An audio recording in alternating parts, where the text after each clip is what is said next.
Hello my dear students, मैं commerce वाले गुरुजी। हम कर रहे हैं बिजनेस स्टडी क्लास 12th के लिए। चैप्टर नंबर हमारा चल रहा है सेकंड, और सेकंड चैप्टर के अंदर लास्ट लेक्चर के अंदर हमने किया था हेनरी फ्यूल के बारे में जाना था, क्योंकि हम हेनरी फ्यूल के प्रिंसिपल करने वाले थे। बट वो पूरा लेक्चर हेनरी फ्यूल के बारे में जानने में लग गया, क्योंकि हेनरी फ्यूल नाम के टॉपिक में से भी काफी सारे छोटे क्वेश्चंस आ जाते हैं। तो ये हेनरी फ्यूल बाबा थे जिन्होंने 14 प्रिंसिपल दिए थे। उन 14 प्रिंसिपल को आज हम करने वाले हैं, स्टार्ट आज करने वाले हैं। ठीक है, तो चलिए स्टार्ट करते हैं। हेनरी फ्यूल बाबा ने जो 14 प्रिंसिपल दिए, जिसको अभी तक बड़ी बड़ी ऑर्गेनाइजेशन अप्लाई करती है और बहुत ज्यादा प्रॉफिट कमाती है। तो ऐसे कौन से प्रिंसिपल है मैनेजमेंट के जो हेनरी फ्यूल ने दिए, एडमिनिस्ट्रेशन के जो हेनरी फ्यूल ने दिए, जिससे आपकी कंपनी का मैनेजमेंट एडमिनिस्ट्रेशन बहुत अच्छा हो जाएगा और आपकी कंपनी ग्रोथ करेगी। तो वो 14 प्रिंसिपल ये रहे आपके साथ। फर्स्ट है डिवीजन ऑफ वर्क, सेकंड है authority and responsibility, third discipline, unity of command, unity of direction, subordination of individual interest to general interest, remuneration of employees, centralisation and decentralisation, scalar chain, order, equity, stability of personnel initiative और spirit de corps. तो ये जो principal थे तो ये जो principal थे 14, ये दिए थे हेनरी फ्यूल ने। आइए हम स्टार्ट करते हैं और एक एक प्रिंसिपल को बहुत अच्छे से समझते हैं। तो आइए, सबसे फर्स्ट है हमारा डिवीजन ऑफ वर्क, है ना। एक बिजनेस के अंदर क्या होता है, फैक्ट्री के अंदर क्या होता है, बहुत सारा काम होता है और उसी को तो मैनेज करना है हमको, है ना। तो वो मैनेज कैसे करना है, इसके बारे में हेनरी फ्यूल क्या बोलते हैं। हेनरी फ्यूल बाबा जी बोलते हैं, work is divided into small task and jobs. जो वर्क है उसको क्या करना है, छोटे छोटे स्मॉल टास्क के अंदर और स्मॉल जॉब के अंदर डिस्ट्रीब्यूट कर देना है, डिवाइड कर देना है ना। एक साथ बड़ा काम किसी एक को नहीं सौंपना है ना, छोटे छोटे टुकड़े करके सबको सौंपने हैं। ओके, सबसे बढ़िया चीज अब आने वाली है, वो है a trained specialist who is competent is required to perform each job. हर जॉब के लिए एक ट्रेन्ड स्पेशलिस्ट होना चाहिए, ओनली स्पेशलिस्ट नहीं, ट्रेन्ड स्पेशलिस्ट होना चाहिए। जिसने स्पेशलिस्ट तो है एजुकेशन के हिसाब से, उसने स्पेशलाइजेशन कर रखा होगा, लेकिन वो ट्रेंड भी होना चाहिए, है ना, सोने पे सुहागा। ओके, तो ये है, तो ट्रेंड स्पेशलिस्ट होना चाहिए हर जॉब के लिए, हर टास्क के लिए, वरना आप काम मत करवाइए। अगर डिवीजन करना है वर्क का, आपके पास बहुत सारा काम है, आपके ऑर्गेनाइजेशन के पास, आपकी कंपनी के पास, अब आप अपने काम को किसको दोगे, एम्प्लॉइज को सौंपोगे ना। बट कैसे एम्प्लॉइज को सौंपना है, जो ट्रेंड होना चाहिए, स्पेशलिस्ट होना चाहिए, है ना।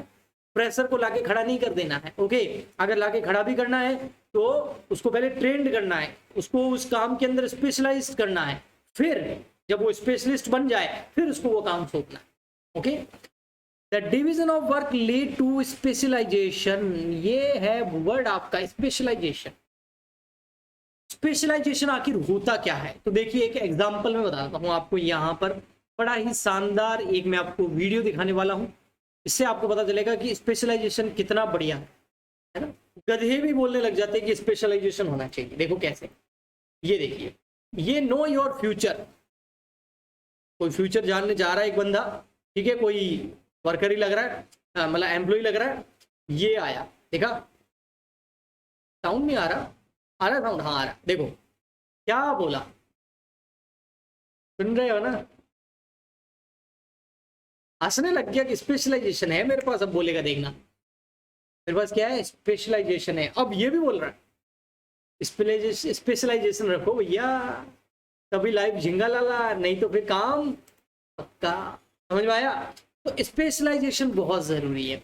कोई भी कंपनी में आप जॉब ढूंढने जाओगे ना, तो उन कंपनी को आप तो पढ़ के जा रहे हो, वो कंपनी कई सालों से जो है हेनरी फ्यूल को प्रिंसिपल को फॉलो कर रही है, और ना जाने ऐसे कितने ही प्रिंसिपल मैनेजमेंट भी फॉलो कर रही है।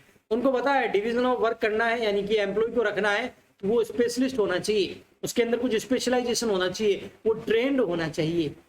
अगर आपको जॉब चाहिए तो स्पेशलाइजेशन आपको करनी जरूरी है, और कंपनी अगर किसी को जॉब देगी तो वो भी अगर स्पेशलाइजेशन के बेस पर देगी, तो डिवीजन ऑफ वर्क स्पेशलाइजेशन और ट्रेंडिंग के हिसाब से होगा। ट्रेंड और स्पेशलाइज्ड पर्सन को अगर आप काम देगी कोई भी कंपनी, काम सौंपेगी, वर्क सौंपेगी, डिवीजन करेगी, तो फिर क्या होगा, फिर तो बल्ले बल्ले हो जाएगी उस कंपनी की।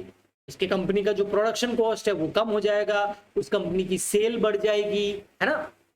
ओके, प्रोडक्शन कॉस्ट कम हो जाएगी क्योंकि स्पेशलिस्ट काम कर रहे हैं, सेल बढ़ जाएगी क्योंकि सेल्स में जो भी बंदे रख रखे हैं वो भी स्पेशलिस्ट है, मैनेजमेंट अच्छा होगा क्योंकि वहां पर भी स्पेशलिस्ट है, उनको हेनरी फ्यूल के प्रिंसिपल के बारे में पता है, उनको एफडब्ल्यू टेलर के प्रिंसिपल के बारे में पता है। ओके, तो डिवीजन ऑफ वर्क स्पेशलाइजेशन के बेस पे होना चाहिए। The intent of division of work is to produce more and better work for the same effort. Specialisation is a most efficient way to use human efforts. आपको लोगों से काम करवाना है, ह्यूमन एफर्ट्स लगवाने हैं, तो आपको काम के अंदर उन लोगों को अपॉइंट करना पड़ेगा जो स्पेशलिस्ट है, और उनके अंदर आपको स्पेशलाइजेशन लानी पड़ेगी। अगर नहीं है तो आपकी फैक्ट्री का, आपकी कंपनी का, आपके ऑर्गेनाइजेशन का मैनेजमेंट अच्छा होगा और प्रोडक्शन अच्छा होगा, सेल अच्छी होगी, सब कुछ बढ़िया होगा, डिंक चिक्का डिंक हो जाएगा, ऐसे बोलते हैं ना कुछ। चलो ठीक है, नेक्स्ट बढ़ते हैं हम, अथॉरिटी एंड रेस्पॉन्सिबिलिटी। नेक्स्ट है आपका, देखो कभी भी किसी भी एम्प्लॉय को आप कोई रेस्पॉन्सिबिलिटी दो ना, तो उस रेस्पॉन्सिबिलिटी के साथ साथ में उसको अथॉरिटी भी दो। ये क्या बात हुई? ये हुई कि आप एक कंपनी के अंदर जो है ना, बैलेंस होना चाहिए, किसमें? अथॉरिटी के अंदर और रेस्पॉन्सिबिलिटी, इन दोनों में बैलेंस बहुत जरूरी है। ऐसा नहीं होना चाहिए बहुत ज्यादा रेस्पॉन्सिबिलिटी बहुत ज्यादा दे दी, अथॉरिटी बहुत कम दे दी, तो काम पक्का हो जाएगा। या फिर रेस्पॉन्सिबिलिटी है इतू सी और अथॉरिटी इतू सी, तो वो यूं खड़ा हो जाएगा, फिर छाती पे मूंग दलेगा, छाती पे आगे, है ना। तो कहने का मतलब है अथॉरिटी और रेस्पॉन्सिबिलिटी दोनों में बैलेंस होना बहुत ज्यादा जरूरी है। ओके, कैसे? फॉर एग्जाम्पल के लिए देखिए, इस बेचारे, ये बॉस है, ठीक है, मैं पेन चेंज कर लेता हूँ, ये बॉस है, ठीक है, बॉस, ओके, और ये बॉस है, अक्षय कुमार है, और इस बॉस ने जो है इसको दे दी रेस्पॉन्सिबिलिटी कुछ काम करने की, और इस बेचारे ने एक्सेप्ट भी कर ली, बट इसको अथॉरिटी नहीं दी। You are responsible but not authorised, authority दी नहीं इसको। अब ये काम किससे करवाएगा? ये तो कराएगा एम्प्लॉय से, ये तो मैनेजर है ना, ये बेचारा मैनेजर है, इसने रेस्पॉन्सिबिलिटी ले ली लेकिन इसको अथॉरिटी नहीं दी। अब रेस्पॉन्सिबिलिटी की वजह से ये एम्प्लॉयज के पास में गया, एम्प्लॉयज क्या बोलते, देखो, व्हाई शुड आई स्टॉप, मैं क्यों रुकूं, and what I am doing, मैं अभी क्या कर रहा हूं, and do what you are telling me, और तुम मुझे कौन होते बोलने वाले, you are not my boss, तुम मेरे बॉस नहीं हो। क्यों? क्योंकि तुम्हारे पास कोई अथॉरिटी नहीं है, ऑनली रेस्पॉन्सिबल हो, खुद ही कर ले, जा साइड में बैठ कर खुद जाके, ऐसा सुनने को मिलेगा। अब क्या हो, अब ये भी बेचारा क्या रोएगा, ये अपना ही रोना रोएगा, आई हैव नो अथॉरिटी, मेरे पास कोई अथॉरिटी है ही नहीं, इसलिए मेरा कोई कहना मानेगा ही नहीं, है ना।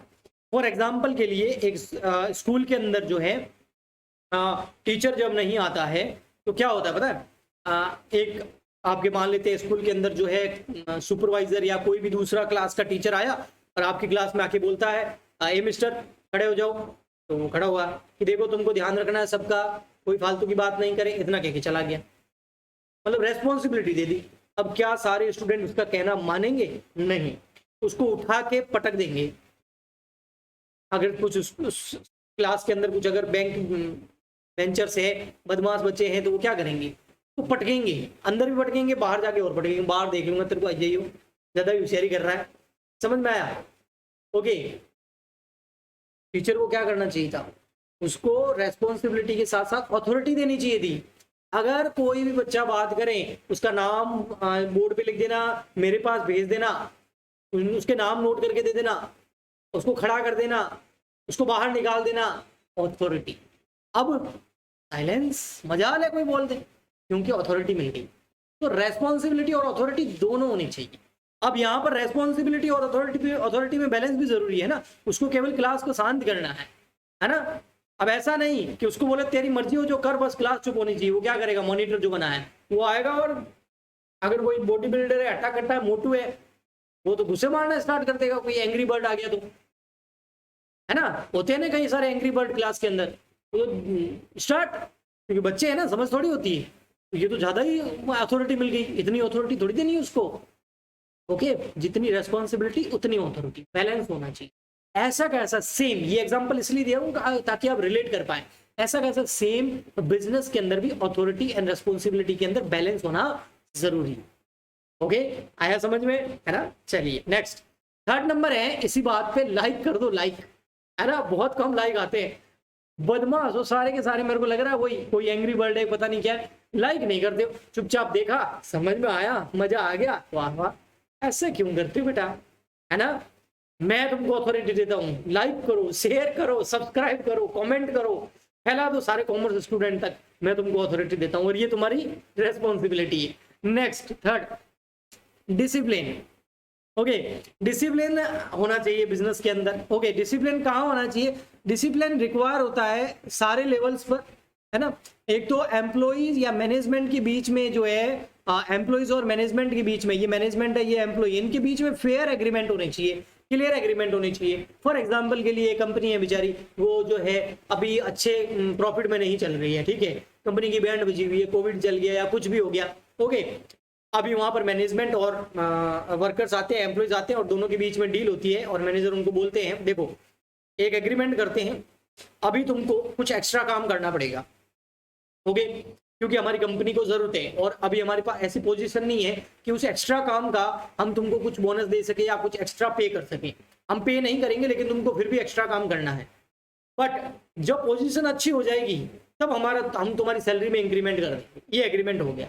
अब यहाँ पर डिसिप्लिन होना चाहिए, एग्रीमेंट हो गया ना। अब एम्प्लॉय को वास्तव में एक्स्ट्रा वर्क जो करेंगे, एक्स्ट्रा 2 ओवर 3 ओवर जो काम करेंगे, वो हार्ड वर्क के साथ अच्छे से मन लगा के करना है और बाद में कंपनी जब अच्छी स्टेज में पहुंच जाएगी तो कंपनी को भूलना नहीं है, वापस इनको जो बोला था इनकी सैलरी वगैरह बढ़ाने का वो बढ़ाना है, डिसिप्लिन बना रहे। अदरवाइज अल्लाह बोल, है ना, नेता निकल के आएंगे, लीडर आएंगे बड़े बड़े एम्प्लॉयज के भी बन के, है ना, और लोग छोड़ के जाएंगे अच्छे अच्छे जिनके ऊपर कंपनी टिकी हुई है ना।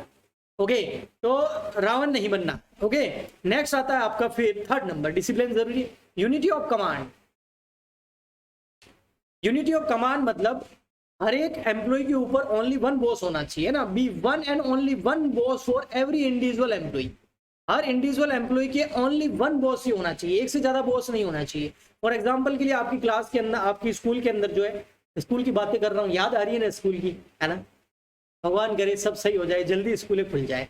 और स्कूल वाली अगर फीलिंग लेना चाहते हो आप तो ऐप पे आ जाओ, मेरी कॉमर्स वाले गुरुजी ऐप है, उस ऐप को इंस्टॉल कर लो, वहां पर मैं लाइव क्लासेस लेता हूँ। ओके, तो आपको स्कूल वाली शायद फीलिंग में दिला सकूँ थोड़ी बहुत, क्योंकि वो तो अब सबको पता है, school life is the most beautiful life. मैं जानता हूँ, मैं भी मेरे स्कूल डेज को बहुत मिस करता हूँ, सब करते हैं, है ना। वो एक अलग ही जोन होता है, वो एक अलग ही माहौल होता है, वो एक अलग ही चीज होती है ना, वो कहीं और नहीं है। ओके, तो हम लोगों ने तो 12th पास करने के बाद महसूस किया, आपको शायद पहले ही महसूस हो गया क्योंकि अभी स्कूल बंद है 2 साल से, ठीक है, सच कहा ना। हाँ, तो स्कूल का एग्जाम्पल लेते हैं, इमेजिन ही कर लो चलो मेरे साथ। स्कूल में फॉर एग्जाम्पल के लिए आपके अकाउंटेंसी सब्जेक्ट के या बिजनेस स्टडी सब्जेक्ट के 2 टीचर रख लेते हैं, ठीक है। अब 1 टीचर नहीं है, 2 टीचर रख दिया आपके ऊपर। अब एक फर्स्ट चैप्टर करा रहा है और एक 6th चैप्टर करा रहा है, यानी कि फॉर एग्जाम्पल के लिए पार्टनरशिप करा रहा है, एक कंपनी करा रहा है अगर अकाउंटेंसी की बात करें तो, और पार्टनरशिप वाला ये होमवर्क दे रहा है, वो ये होमवर्क दे रहा है, या कभी दोनों एक सब्जेक्ट भी करा रहे हैं या एक टॉपिक भी करा रहे हैं, उनमें दोनों का समझाने का तरीका अलग, दोनों कोई होमवर्क कैसा देता है, कोई कैसा देता है, कोई कौन सा टॉपिक करा रहा है, कोई कौन सा टॉपिक करा रहा है, हर किसी का अपना पॉइंट ऑफ व्यू होता है, हर किसी का अपना तरीका होता है, तो तरीके अलग। अब बताओ स्टूडेंट को कुछ समझ में आएगा नहीं, उसके ऊपर उसू जाएगा, ऐसे ही ऊपर उसू, है ना, बाउंसर जाएंगे ये। बुमराह तो बाउंसर नहीं, यॉर्कर फेंकता है, बाउंसर जाएंगे, है ना, ईशांत शर्मा वाले बाउंसर जाएंगे, हाइट भी लंबी उसकी, फू फू करते हैं। ओके, तो इसीलिए ऐसा नहीं, one boss for every employee, एक ही बॉस होना चाहिए ऊपर, ज्यादा नहीं होनी चाहिए। एम्प्लॉयज के नीचे कितने भी हो सकते हैं, बॉस एक ही होना चाहिए। ओके, समझ आया। फॉर एग्जाम्पल के लिए आप देखिए, मान लेते हैं कोई गवर्नमेंट डिपार्टमेंट है, उसके अंदर बहुत सारे साहब लोग रहते हैं, क्योंकि गवर्नमेंट डिपार्टमेंट में सभी साहब है, मैं भी साहब, तू भी साहब, सब साहब। ओके, क्यों साहब है, काम किसी को करना नहीं है तो साहब बनेंगे ना। हाँ, तो साहब है सब, अब सब साहब बैठे हैं, ठीक है सर, अपने ऑफिस के अंदर बढ़िया सा एकदम पेटू लेके, अब और खुजिया रहे ऐसे ऐसे बैठे बैठे। अब वहां पर एक पता टेबल पे एक उनके बैल जरूर होती है वहां पर, ठीक है। हाँ, तो अब बाहर बेचारा प्योन एक है और 4 जनों ने एक साथ बैल दबा दी, एम्प्लॉय, इधर भी बेल बज रही, इधर भी बेल बज रही, उधर भी बज रही, उधर भी, कट्ठे जावे वाह, मन में सोच रहा होगा कहाँ जाऊं, इधर गया और उधर नहीं गया तो फंस गया, उधर गया इधर नहीं गया तो फंस गया। अब समझ में आया? ऐसा नहीं होता, एक बॉस के लिए, है ना, एक पियोन के ऊपर एक ही बॉस होना चाहिए एट ए टाइम। ओके, हाँ अलग टाइम पे हो सकता है, लेकिन एट ए टाइम एक ही होना चाहिए, क्योंकि उसको एक तरह से कमांड मिलनी चाहिए, तभी तो वो भागा भागा जाएगा। हाँ साहब क्या, ये चाय लेके आ, वो चाय लेके आया। हाँ साहब क्या, वो फोटो को भी लेके आया, फोटो को भी लेके आया। हाँ साहब वो फाइल लेके आया, फाइल लेके आया, और जाके चुपचाप बैठ गया मस्ती से, बढ़िया एकदम पंखे के नीचे ठंडा ठंडा पानी पी रहा है। आया समझ में? वन एंड ओनली वन, वरना एम्प्लॉय हो जाएगा कंफ्यूज। और आप ही बताए, जब कोई सब्जेक्ट कंफ्यूज करता है तो क्या हालत होती है? कंफ्यूजन नहीं होना चाहिए। ओके, ये हो गया यूनिटी ऑफ कमांड। नेक्स्ट आता है बेटा unity of direction. Unity of command अलग है, यूनिटी ऑफ डायरेक्शन अलग है, both are separated, both are, दोनों में बहुत ज्यादा डिफरेंस है। ओके, यूनिटी ऑफ डायरेक्शन का मतलब होता है कि आपके जो एम्प्लॉइज है ना, वो उनके बीच में कोऑर्डिनेशन होना चाहिए, है ना, और उनको सामने एक ही गोल दिखना चाहिए। कोऑर्डिनेशन बहुत जरूरी है, तभी यूनिटी ऑफ डायरेक्शन चलता है। सबका डायरेक्शन सेम होना चाहिए, ऐसा नहीं होना चाहिए, भेड़ चाल होनी चाहिए। ओके, कह सकते हैं, ठीक है, ऐसा नहीं होना चाहिए कि भाई एक एम्प्लॉई, अब काम करना है, एक एम्प्लॉई जा रहा है इधर, एक जा रहा है इधर, एक जा रहा है इधर, एक जा रहा है इधर, और एक एम्प्लॉई उसको पता ही नहीं किधर को जाना है। ठीक है, तो ऐसा नहीं होना चाहिए। फॉर एग्जाम्पल के लिए अगर मैं बताऊं आपको, जैसे फॉर एग्जाम्पल के लिए दो डिपार्टमेंट है, एक ये आपकी बुक का एग्जाम्पल है। ओके, एक कंपनी के अंदर दो डिपार्टमेंट है, एक है वो फोर व्हीलर यानी कि कार वगैरह जो बनाता है उसका डिपार्टमेंट है, और एक टू व्हीलर यानी कि आपकी मोटर बाइक वगैरह, ठीक है, मोटरसाइकिल वगैरह, मोटर बाइक वगैरह, उसका डिपार्टमेंट है। अब बोथ आर सेपरेटेड होने चाहिए, है ना। ऐसा नहीं होना चाहिए कि ये बेचारा एम्प्लॉय है, इसको बोले आजा आज फोर व्हीलर वाले डिपार्टमेंट में आजा, आज इधर काम कर ले। ओके, फिर अगले दिन आजा आज इधर काम है, इधर आजा। ऐसा नहीं होना चाहिए। ओके, क्या होना चाहिए यहाँ पर, कार डिपार्टमेंट या मोटर डिपार्टमेंट दोनों सेपरेट होने चाहिए। कार डिपार्टमेंट के सारे एम्प्लॉइज, सारे उसके अंदर सब डिपार्टमेंट सब अलग होना चाहिए, मोटर का सारा अलग होना चाहिए, दोनों को मिक्स नहीं करना चाहिए। एक ही गोल से रिलेटेड जितने भी एम्प्लॉइज है वो साथ मिलके काम करें, उनके बीच में कोऑर्डिनेशन होना बहुत जरूरी है। Each group of activity having the same objective must have one head and one plan. एक प्लान, एक हेड और सेम ऑब्जेक्टिव होना जरूरी, तभी डायरेक्शन सीधा रहेगा। Okay, next, subordination of individual interest to general interest. Subordination of individual interest to general interest. Individual interest को convert करना है कहां? जनरल इंटरेस्ट के। इंडिविजुअल इंटरेस्ट को कहां कन्वर्ट करना? जनरल इंटरेस्ट के। कुछ एक फुकरों की वजह से कंपनी को बर्बाद नहीं करना है। कंपनी बहुत अच्छे से चल रही होती है, जितने में किन्हीं की कुछ अंतरात्मा जाग जाती है और उनको लगता है कि ये कंपनी तो बस मेरे ऊपर टिकी हुई है, मेरे अलावा आप कोई इस कंपनी में कुछ भी नहीं कर सकता, अगर मैं जाऊंगा तो कंपनी बर्बाद हो जाएगी, ये हो जाएगा, वो हो जाएगा, मैं हूं, मैं बकरी बन जाए, बकरी बन गया उसका खुद का इंटरेस्ट। अब वो बोल रहा है मेरे लिए ये करो, मेरे हिसाब से योजना है, मेरा फायदा होना चाहिए, मेरे को कमीशन मिलना चाहिए, मेरा प्रॉफिट, मेरा मेरा मेरा। उसको निकालो पहली फुर्सत से, और ये ठीक है, उसको निकालो तो बोल बाय बाय टाटा। नहीं, इंडिविजुअल इंटरेस्ट नहीं, जनरल इंटरेस्ट। वही काम करना जिसमें सबका भला हो, जनरल इंटरेस्ट को ही फोकस करना है, तभी आपका ऑर्गेनाइजेशन आगे बढ़ेगा। सबका हित देखना है, सबके बारे में सोचना है, और सबका हित और सबके बारे में कब सोचेंगे? जब कंपनी के बारे में सोचेंगे, है ना। किसी इंडिविजुअल ग्रुप के बारे में नहीं सोचना है, हमेशा कंपनी के हिसाब से चलना है। कोई इंडिविजुअल ग्रुप अगर कंपनी को भटका रहा है अपने बेनिफिट के लिए, तो वहां ऐसा नहीं करना है, सबको मिलकर उसका विरोध करना है, और ये डिसीजन लेना है टॉप मैनेजमेंट को कि भैया ऐसा नहीं चलेगा, यहाँ पर जो है चलेगा सबके लिए, कंपनी के लिए। अगर कंपनी को बेनिफिट होगा तो सबको बेनिफिट होगा। ओके, तो ये होता है, तो ऐसा होना चाहिए। ओके, नेक्स्ट आता है आपका फिर रेम्यूनरेशन ऑफ एम्प्लॉइज। देखो, एम्प्लॉइज को इतना रेम्यूनरेशन देना है कि उसकी लाइफ अच्छे से चल सके। ओके, फेयर रेम्यूनरेशन देना है, वास्तव में वो जितना काम कर रहा है उस हिसाब से उसको रेम्यूनरेशन दिया जाना चाहिए, जितना वो मतलब है कम काम का है उतना उसको रेम्यूनरेशन दिया जाना चाहिए। बाकी सारी जो कंपनियां दे रही है उसके कंपैरिजन तो रेम्यूनरेशन दिया जाना चाहिए, कम नहीं दिया जाना चाहिए, और इतना ज्यादा भी नहीं दिया जाना चाहिए कि वो कंपनी की कैपेसिटी से बाहर हो, वो भी खराब है ना। आमदनी 98, रुपया खर्चा, वो है ना, आमदनी अठन्नी खर्चा रुपया, है ना, मूवी है शायद एक गोविंदा की, तो वैसा नहीं होना चाहिए, फिर तो हालत खराब, पंगे होने लग जाएंगे, तो ऐसा नहीं होना चाहिए। तो फेयर वेजेस देनी चाहिए और with in the paying capacity, company की पेइंग कैपेसिटी में भी होना जरूरी है, चाहे वो बोनस हो, चाहे वो सैलरी हो, चाहे वो इंक्रीमेंट वगैरह हो, सारी चीजें। ओके, तो वीडियो लंबा नहीं करना चाहूंगा, ठीक है, क्योंकि मुझे बहुत सारी चिंताएं रहती है आप लोगों की। हाँ, आपको इंस्टा भी चलाना है, आपको मतलब 1 GB में आपको बहुत कुछ करना है, ठीक है, इसीलिए नेक्स्ट पार्ट बनेगा इसमें, जिसके आने वाले 7 हो गए, 7 बाकी है, 14 हम करेंगे, 14 तक पहुंच जाएंगे।